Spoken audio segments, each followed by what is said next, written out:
Le paysage footballistique européen est en pleine mutation, et le dernier rapport de Deloitte sur la Football Money League en est la preuve. Le Real Madrid continue de régner en maître, affichant des revenus records atteignant 1,160 milliard et 1 million d'euros pour la saison 2024-2025.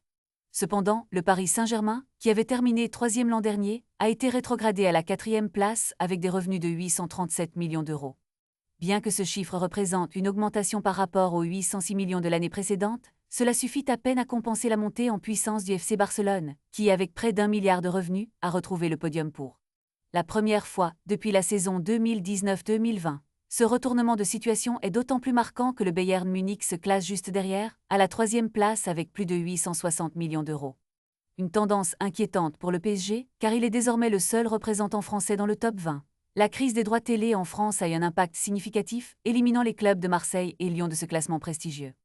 En 2026, les 20 clubs de la Football Money League ont généré des revenus cumulés de 12,4 milliards d'euros, établissant un nouveau record.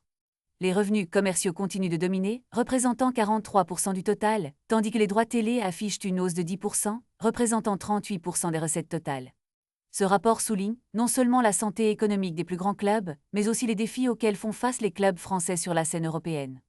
Alors que le PSG semble perdre du terrain, la question se pose: comment le club parviendra-t-il à rebondir et à retrouver sa place parmi l'élite financière du football européen? La saison à venir sera cruciale pour le PSG, et les fans attendent avec impatience de voir comment leur équipe va relever ce défi. Restons attentifs aux prochaines évolutions de ce classement et à l'impact des revenus commerciaux et des droits télé sur le paysage footballistique.